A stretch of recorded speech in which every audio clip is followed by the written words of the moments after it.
ഇന്ന് healthy and tasty cuisine എന്ന റൗണ്ടിൽ നമ്മൾക്ക് വേണ്ടി മനോഹരമായ ഒരു ഡിഷ് ഉണ്ടാക്കാൻ എത്തുന്നു none other than Amrita. So let's go over there.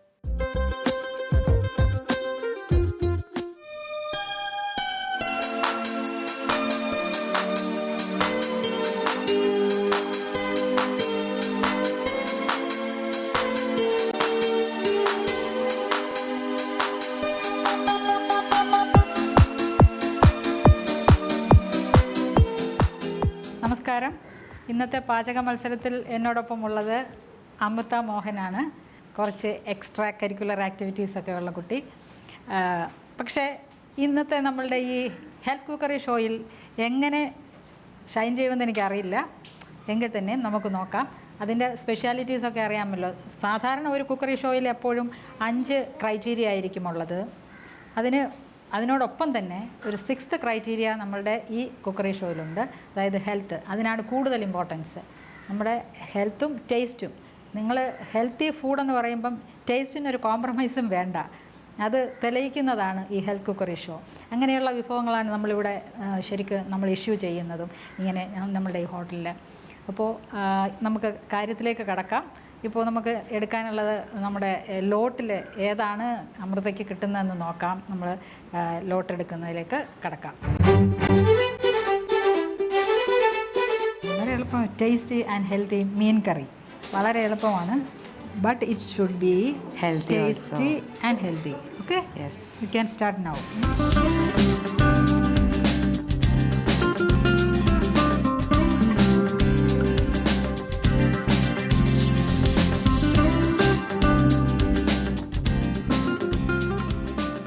മീൻകറി ഉണ്ടാക്കാനാണ് ഇന്നത്തെ എൻ്റെ ടാസ്ക്. 2 മെയിൻ എലമെൻറ്റ്സ് ഉണ്ടാവണം. ടേസ്റ്റി ആയിരിക്കണം, ഹെൽത്തി ആയിരിക്കണം. എൻ്റെ മീൻകറിയിൽ ഉണ്ടാകാൻ പോകുന്ന ഇൻഗ്രീഡിയൻസ് എന്ന് പറയുന്നത്, ഞാൻ കുടംപുളി ഇട്ട മീൻകറിയാണ് ഉണ്ടാക്കാൻ പോകുന്നത്.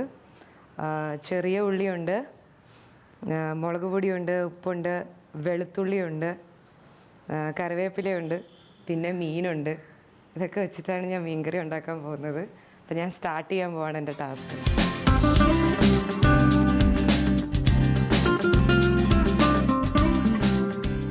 ഞാൻ കോക്കനട്ട് ഓയിൽ യൂസ് ചെയ്യുന്നില്ല, വെജിറ്റബിൾ ഓയിലാണ് യൂസ് ചെയ്യുന്നത്.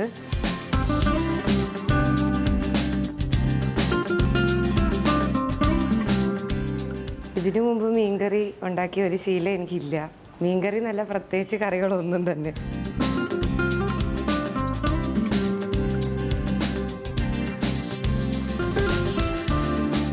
വെളുത്തുള്ളി വയറിന് നല്ലതാണെന്ന് അമ്മ പറഞ്ഞു കേട്ടിട്ടുണ്ട്.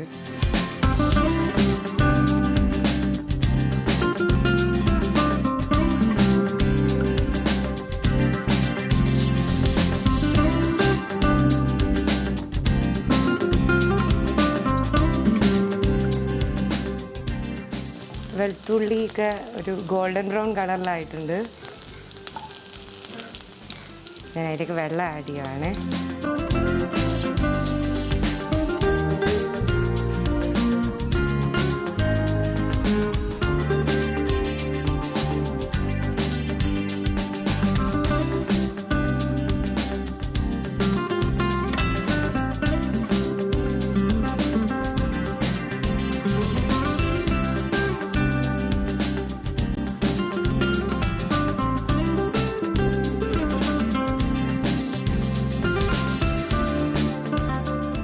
പുളി കൂടുതലാണ്.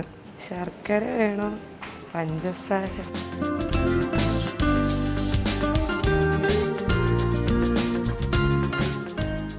മീനൊക്കെ തിളച്ചിട്ടുണ്ട്.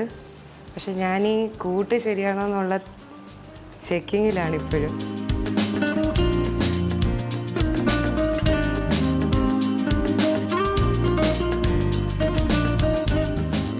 ഇഞ്ചിയുടെ ഒരു എസൻസ് ഇച്ചിരി കുറവാണോ എന്നൊരു ഡൗട്ട്. അതുകൊണ്ട് ഇച്ചിരി കൂടി ഒന്ന് ഇഞ്ചിയും വെളുത്തുള്ളി ആഡ് ചെയ്യാമെന്ന് വിചാരിച്ചു.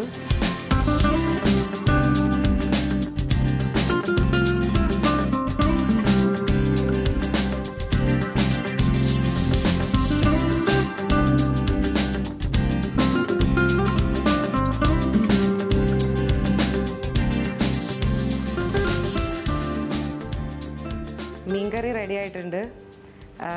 ഇൻഗ്രീഡിയൻസ് ഒക്കെ കറക്റ്റായിട്ട് യൂസ് ചെയ്തു എന്നാണ് വിശ്വാസം. പക്ഷെ എന്നാലും പുളി അല്പം കൂടുതലായിട്ടാണ് തോന്നുന്നതല്ല, എനിക്ക് ഫീൽ ചെയ്തിട്ടുണ്ട്. പിന്നെ അത്യാവശ്യം എരിവ് ഉപ്പൊക്കെ ഇട്ടിട്ടുണ്ട്. വെളുത്തുള്ളി സാധാരണ യൂസ് ചെയ്യാറുണ്ടോയെന്ന് അറിയില്ല, എന്നാലും ഞാൻ വെളുത്തുള്ളി ഇഞ്ചിയൊക്കെ ഇട്ടിട്ടാണ് വെച്ചിരിക്കുന്നത്. ഹെൽത്തി ആസ്പെക്റ്റിലാണ് ഉണ്ടാക്കിയിരിക്കുന്നതെന്നാണ് എൻ്റെ വിശ്വാസം. പിന്നെ ടേസ്റ്റ് ചെയ്യുമ്പോൾ അറിയാം ഹെൽത്തി ആണോ ടേസ്റ്റി ആണോ എന്നൊക്കെ. Was the experience? Very good experience ma'am. Because ഞാൻ ആദ്യമായിട്ടാണ് മീൻകറി ഉണ്ടാക്കുന്നത്. അതാണൊരു നല്ല എക്സ്പീരിയൻസ്. അപ്പം കുക്കിംഗ് ഇഷ്ടപ്പെട്ടോ? കുക്കിംഗ് ഇഷ്ടപ്പെട്ടു. കുക്കിംഗ് മുന്നേ ഇഷ്ടമായിരുന്നു മാം. പിന്നെ ഈ മടി എന്ന് പറഞ്ഞൊരു ഫാക്ടർ ഉള്ളതുകൊണ്ട് ശരി. അങ്ങനെ അമൃതയുടെ മീൻകറി ഞാൻ ടേസ്റ്റ് ചെയ്യാൻ പോവാണ്.